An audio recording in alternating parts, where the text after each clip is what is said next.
Hello everyone, today I'm going to be doing a comparison between the Wurkkos FC12 and the Wurkkos FC13. As you might already know, the FC13 is the new iteration that's just come out around about a month ago. There's quite a lot of differences between the 12 and the 13, and I think it's important for you to watch this video because it's going to certainly help you decide which one is best for you. Make sure you hang around till the end as well, where I'll go through some beam shot comparisons. I'll show you how both of these lights perform under low light conditions and at different distances. Let's talk a bit about the construction of these lights. Now, in terms of general feedback, I'm really happy with how both of these are made. The machining, the anodizing, really hard wearing, especially for the price that you pay. The FC12, mine actually came in this champagne sort of color, and the difference also between the anodizations is that you get a lot sort of smoother, almost slippery anodization. I think that's why Wurkkos added in this more aggressive knurling style to the FC12. The FC13 got a bit more grip, and it's also more of a matte black finish.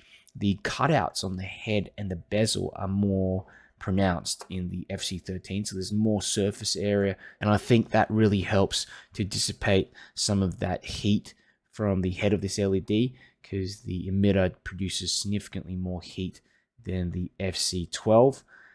Apart from that, you've also got some changes to the design of the flashlight. That one, the FC12, you've got the tactical switch, no tactical switch on the FC13. You've got the soft switch here, quite a large button as well. I mean, compared to a lot of flashlights that I have. I've had this one in my bag with other flashlights and keys and things like that whacking around, and I mean, it looks almost brand new. The bezel does have a few little nicks here and there, but apart from that, I think it's really good. You've got this clip as well on both of them. The clip here is starting to wear a bit, and it's lost some of the shine as with this one. But they are both, as far as I know, exactly the same. And I like these double-edged, double-sided clips as well. So basically, you can clip it one way, or you can clip it the other way with the head facing upwards as well in your pocket, or you can clip it to your hat. Another good thing though is that if you don't want to use this side of the clip, you can actually unscrew the battery tube and invert it on both of these flashlights, and it works completely fine. One thing for you to keep in mind is that if you want to actually disassemble and change the LEDs inside both these lights, quite tricky. I actually think I've tried to undo this one, but there seems to be some kind of glue or thread lock in there, so I can't actually take out that reflector. This one here, there is a retaining ring, and you can see that's kind of like this orangey bezel. You probably get some needle nose pliers in there and take it out. So yeah, that's for you guys who want to tinker around, change the LED in there, or maybe the driver, I don't know, do some mods or what have you. I'm not really like that, so it doesn't faze me at all. But Wurkkos do not recommend you opening up the head bezel of the flashlight. Actually voids the warranty, so something to keep in mind. Now, in terms of the LEDs, both of these lights have different emitters. This FC12 has the SFT40 emitter. This is a throwy emitter. It's got a smaller dye surface as well, meaning it's just got a smaller surface that produces light. Generally speaking, those type of LEDs throw further, and I did find that to be the case with both of these lights.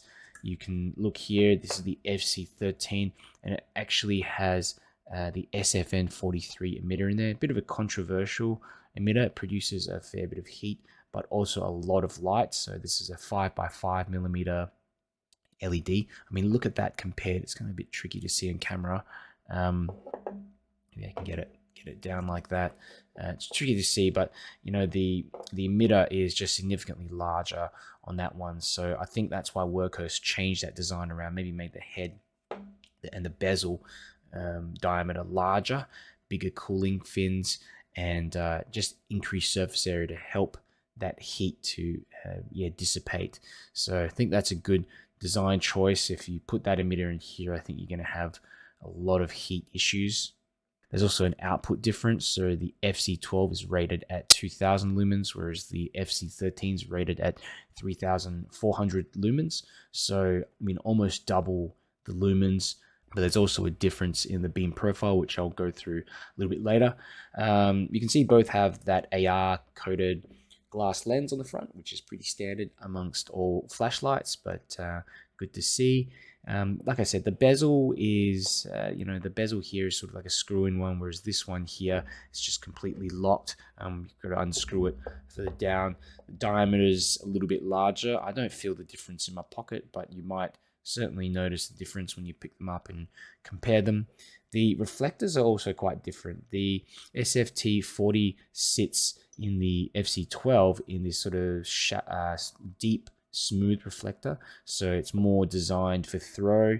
And with the FC13, you've got this kind of orange peel reflector, and the LED sits more shallower inside the reflector as well. Quite a big difference, as this one's designed more for throw, whereas this one's designed more for a floody beam. So if we look at the size of both of these flashlights, you can already tell, obviously the FC13 is shorter. It's also got a larger diameter, both on the battery tube and also on the top of the head. So let's just do a quick measurement. So you've got the FC12 22 millimeters diameter by the head, and the FC13 26 millimeters, so just a little bit larger, but it is definitely noticeable. And if we just look at the back, about 24. This one, yeah, roughly the same size actually, so it just kind of looks a bit larger, but it's more the bezel size that's a difference. So the UIs of both these flashlights are quite different. Now, if you want to access moonlight mode on the FC12, sort of press that soft switch and then click the button on the end, and then you get access to that moonlight mode. You can turn the flashlight on completely, press and hold to sort of ramp up and down. I do find the ramping a little bit jerky for some reason. I'm not sure why, but on the FC12, it's just not as smooth as you get with the FC13. You can also change the ramping mode so that it goes and steps up as well. Pretty sure there is there we go. That's the strobe mode, just triple click. So it's much more simple. And what I tend to do, I like to use this flashlight in tactical mode often. So I'll ramp the flashlight up completely to the highest mode, turn it off, and then I can actually access that mode directly by half pressing that button. I think that's a really cool feature, especially maybe if you've got to use this flashlight for illuminating an object very, very quickly and have it switch off, even for self-defense purposes like that. I think just the immediacy of having that button there, and the way I hold the flashlight as well, I don't know, it just feels different. It feels more practical. The FC13 comes with Anduril 2 UI, so it's much more complicated UI, but you can modify it and also select simple modes if you don't want to access modes like candle mode, battery check mode, all that kind of thing. I won't go through all of them, but basically you switch the flashlight on and you get the last mode that was remembered, and you can click and hold basically to ramp to the top, double click, and then that gets you into turbo. Okay, so click again, turns off, click again, it goes to the last mode that was remembered, double click, turbo, and again, just as the flashlight's on, you can ramp it on and off. I've changed look at that, so you can see the flashlight just on the lowest mode. You can even look at the LED with the naked eye. It's just so dim. So I like that you can really reduce that down as much as you want. You can also set the bottom and the top of the ramp, so you can decide how dim and how bright the flashlight is when you ramp it up and down. There's also a way to change things like the temperature that the flashlight starts to ramp down. I set mine to 55 degrees Celsius, so that just allows me to get a little bit extra time on turbo before the light starts to ramp down. There's a whole bunch of things. Even there's a battery check mode 1, 2, 3, and it will blink out the battery voltage. So what's this one? 1, 2, 3, and I think that's, it must be 3.8 or 3.9 volts or something like that. You can also change the color of this auxiliary LED, and there's a really cool function that allows you to show what voltage the battery is. So it actually goes from cool to like a warm color to show the battery voltage. So it actually goes from cool to warm to show the battery voltage.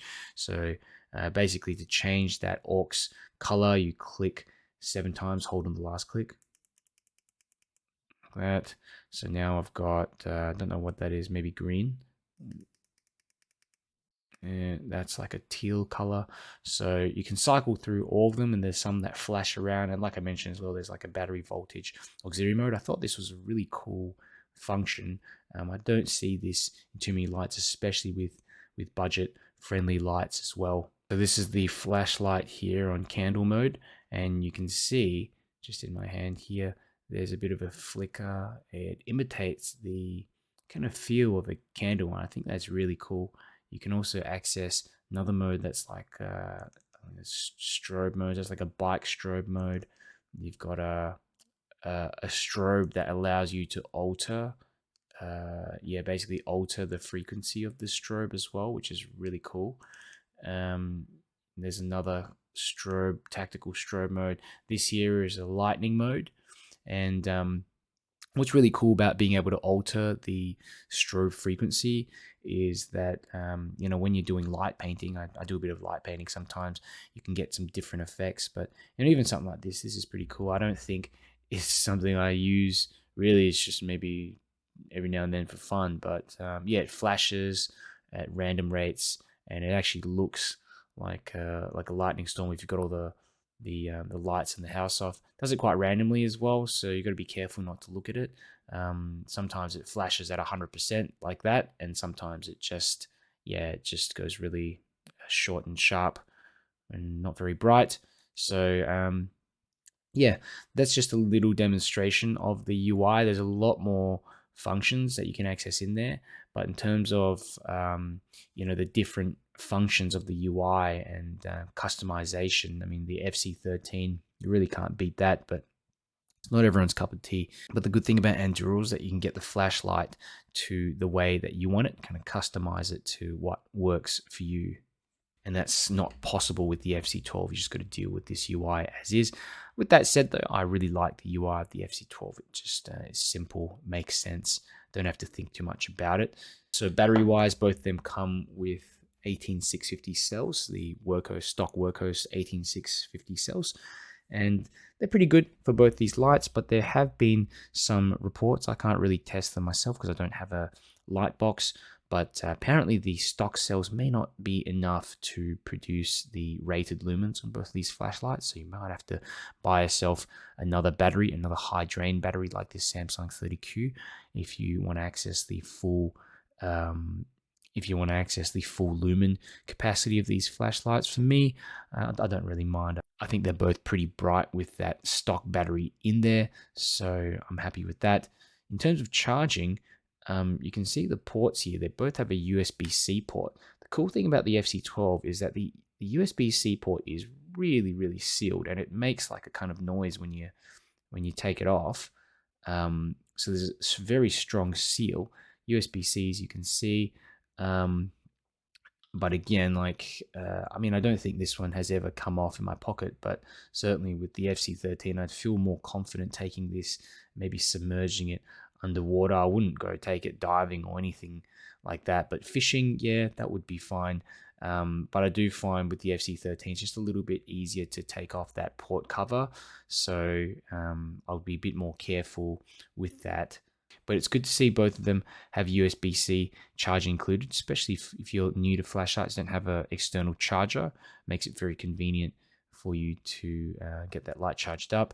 So let's talk a bit about performance. So again, the total output of the FC13 is significantly more than the FC12, especially when you put them side by side. You'll see in the beam shots afterwards. But the beam profile is quite different. You got more of a throwy beam with the FC12. Covers more of a narrow area. You get this sort of round beam, and it is a bit ringy on the edges as well. The FC13 has a much nicer looking beam, more practical if you're looking to just illuminate a larger area, but you don't get the level of throw that you get with the FC12. So especially on that turbo mode, you can throw this LED throws significantly further. One thing to keep in mind is that both these lights do ramp down fairly quickly when you've got them on turbo. With small lights, this is a pretty common thing, so I'm not surprised about that. So in terms of practicality, I think both have very useful beams. Like I said before, the FC12 has more of a throwy beam, and but even when you ramp it down to maybe a lower mode, it's got decent enough flood on the edges so that you can discern where you're walking, what's going on around your peripheral areas. But the FC13 really lights up almost twice as much of an area. If you look at the beam shots near the end, it lights up the entire camera frame. So that's a big difference, and especially if you're looking for something that just produces more light and it's a bit softer, doesn't have more of a concentrated spot in the middle, the FC13 is one for you. So I hope this video was helpful. If you have any more questions, just let me know in the comments below. There's probably a few things that I haven't covered. If you liked the video, found it helpful, make sure you click the like button, and if you want to see me make more videos, make sure you subscribe. FC13 turbo.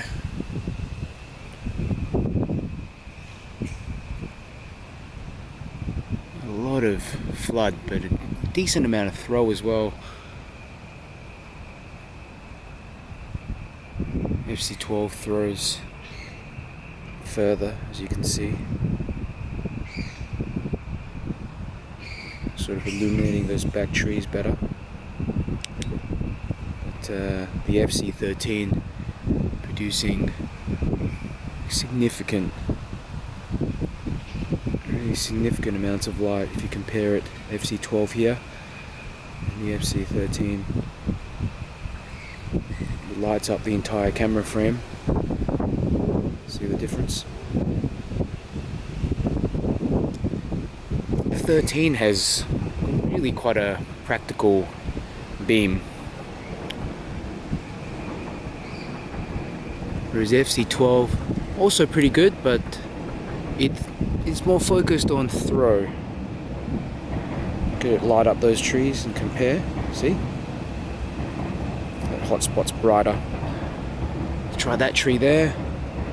Can't reach it. You can reach it here. The FC12, FC13, 12, 13.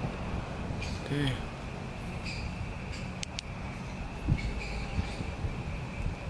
We'll swap FC12, so 13, and then the 12, 13, 12, 13, 12, so quite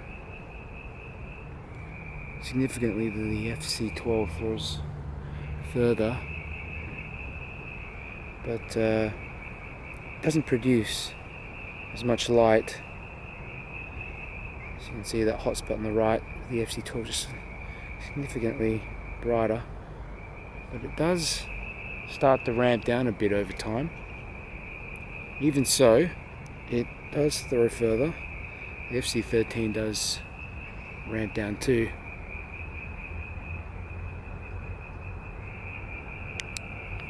Wurkkos FC13, and what I'll do is I'll start it on the lowest mode. Barely see it. Slowly ramping it up. There we go. And again, it's the turbo mode. Really nice, floody beam. More concentrated in the center.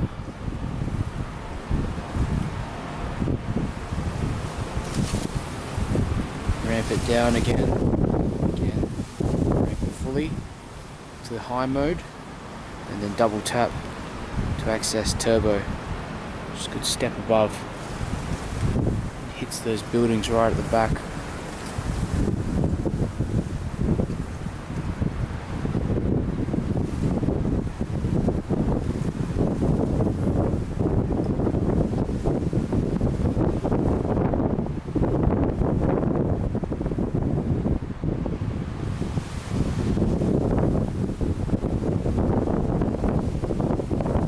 FC13.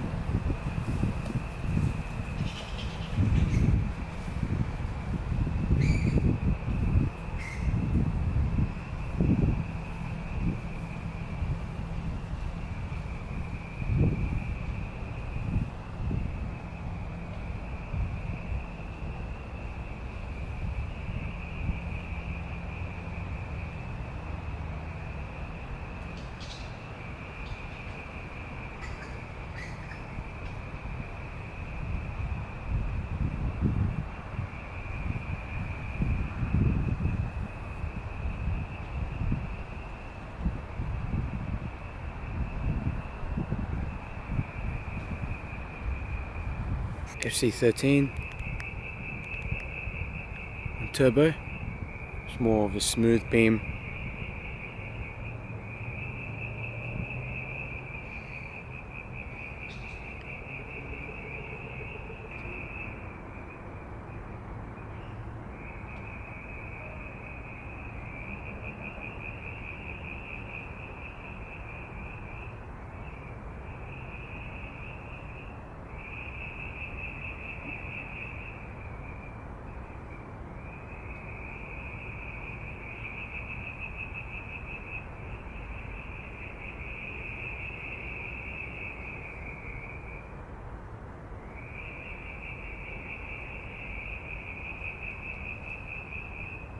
Wurkkos FC12 straight onto turbo. Really significant hot spot there. You can see it throws a lot further than the FC13, but with significantly less spill.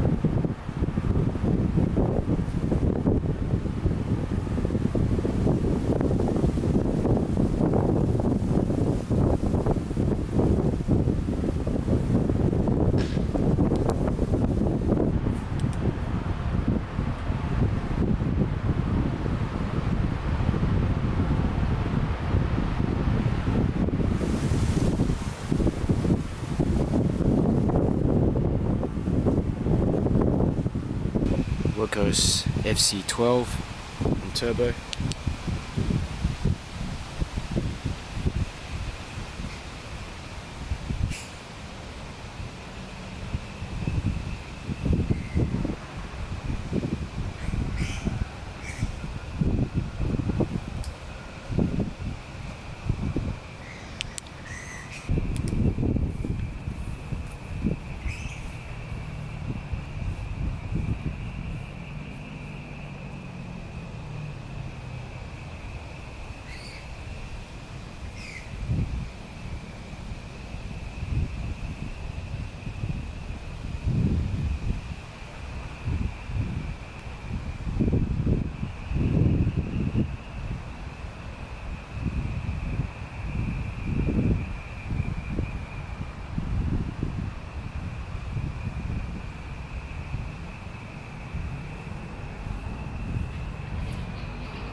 FC12.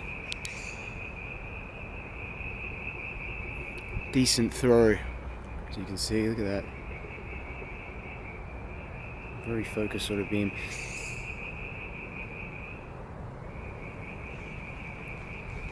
Reaches those trees right at the back.